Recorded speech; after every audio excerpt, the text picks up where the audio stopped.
move on to Sunday action. Sunday, January 9th, we're going to start 1 p.m. Eastern. Cincinnati Bengals 10-6, 5-2 on the road at Cleveland Browns 7-9, 5-3 at home. We're at First Energy Stadium in Cleveland, Ohio.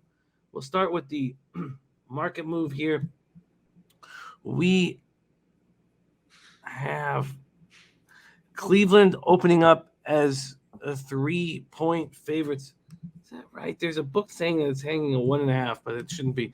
3-point favorites for these Cleveland Browns. 3-point favorites. And from a totals perspective, I should move over to Pinnacle opening line. I'm using Bet365 opening lines. I think I'll switch that here in a second. But it opened at 44. And they say, God, this is all over the place. And it's down to 41. So that is right. So a 3-point move towards the under here. We go over to the cash flow in this spot. We have this up here. Sorry. We have 2,849 tickets in. 70% of the tickets are on Cincinnati. 80% of the cash is on Cincinnati.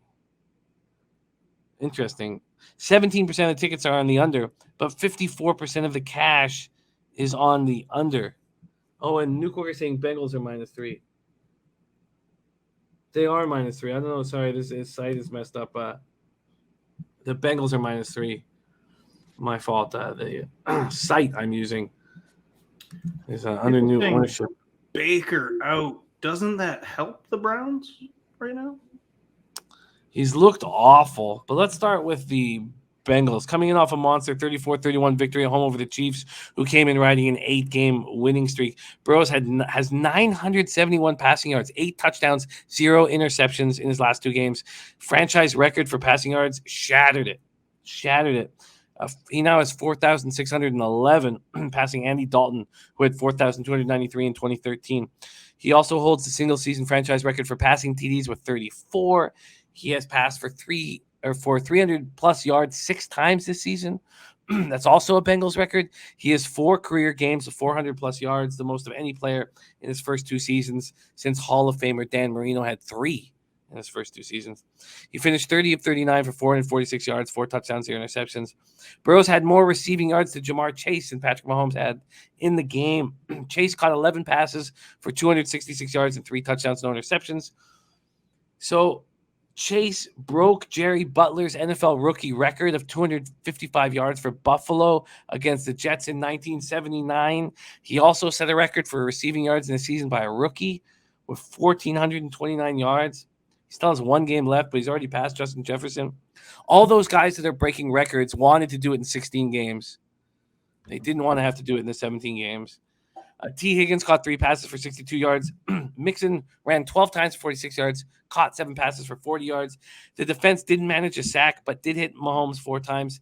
They were very strong in the second half, holding the Chiefs to just 3 points. The last Cincinnati playoff appearance was 2015. It was a wild game that they lost to the Steelers. I remember I was in Niagara Falls at the Yuck Yucks watching it. The Bengals haven't won a playoff game in 3 decades. Zach Taylor said he hasn't decided whether Burrow or any other key starters will rest for this game, but you have to imagine they will. Why would they play him? Xavier Suafilo was designated to return from the injured reserve Wednesday. They have cornerback Trey Waynes, wide receiver Trent Irwin, and linebackers Jermaine Pratt and Jordan Evans on the COVID list. Offensive tackle Riley Reif done for the year. And guard Quentin Spain, cornerback Jalen Davis, and defensive end Cam Sample inactive last week and questionable this week. Let's start with the Bengals. Do you start Burrow or any of these guys here if you're going against the lowly Browns without Mayfield in? Well, there are still technically seeding implications on the line for Cincinnati. So I think it really comes down to how affected that knee is. I mean, if his knee is healthy and he can go, I think he goes. The only reason you have this low of a line here is for that reason. We're not sure if Burrow's going to play.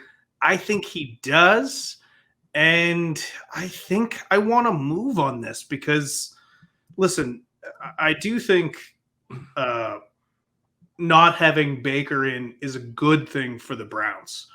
But we already saw a demoralized Browns team play last night. And it's not like they're going to, if they can't get up to beat Big Ben in his final game at Heinz Field, they're not going to get up for this game. They really aren't. I don't know if they like Stefanski or what.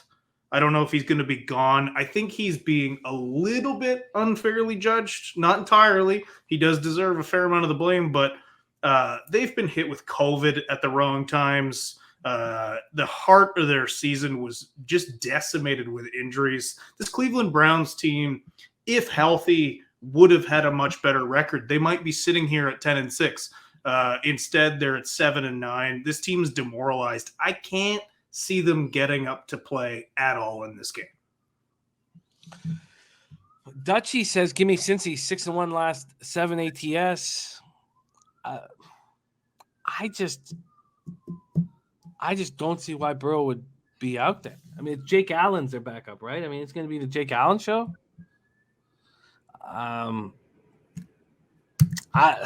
Okay, let's talk about the Browns. They coming off an ugly 26-14 loss at Pittsburgh on Monday night. They knew they'd been eliminated from the playoff contention before entering the game, and they played like it. Baker Mayfield is doing surgery to repair the torn labrum in his non-throwing left shoulder. 16-38, 185 yards, 2 touchdowns, 2 interceptions, sacked 9 times in the game. He ranked 26th in the league in QBR this year, 35.2, 26th. He also became the first NFL quarterback since 2019 to throw 10 consecutive incompletions, the first since 2017 to be sacked at least 5 times, have 5 passes batted down at the line of scrimmage in the same game. Donovan Peoples-Jones caught 3 passes for 76 yards. Landry caught 4 passes for 40 yards. Nick Chubb, who has 1,201 yards and 8 touchdowns, despite missing 3 games, only had 4 carries for 35 yards in the first half. What was Stefanski thinking? Yeah, I couldn't understand that at all. The Steelers are the worst team in the league against the run. I mean, and then you have your injured quarterback. I mean, what do you, maybe Stefanski wants him gone. I don't know what he was doing. Chubb did not look good. Finished 12 carries, 58 yards, but he was probably pissed off. Jadeveon Clowney, 2 sacks. No one else got any. AJ Green did get an interception. Browns have lost 4 of their last 5. Missed the playoffs for the 18th time in the last 19 years. Kareem Hunt missed his 3rd straight game with an ankle injury. He's not coming back for this. Cornerback Greedy Williams suffered a shoulder injury. Cornerback Denzel Ward suffered a groin injury. Why would they come and play? Takataki, their linebacker, suffered a shoulder injury. Why would he play? Linebacker Mac Wilson, safety Ronnie Harrison, cornerback Troy Hill, and safety John Johnson were inactive last week and are questionable this week. This is a game that I want nothing to do with. And Boston Nick, little $3.69 dono, says Ping Pong Master. I'm gonna take care of fucking business down in San Antonio, man. Take that to the fucking bank. But look, who cares? Nobody cares about this game. The players don't care. Nobody cares. How do you bet it? I don't know. I kind of blindly want to take Cincinnati here. I think even with Burrow out, they can win by 3.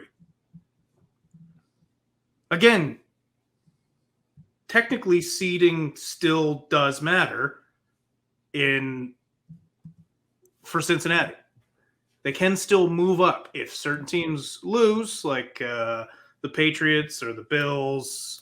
So it does come down to seeding a bit for them. That's the only reason why I could see Burrow playing. Now, if he's not 100%, then which he isn't, but if he's not at least confident in that knee, then he's not going to go. No. Jake Allen, Casey Keenum. Sorry. Who's the better backup?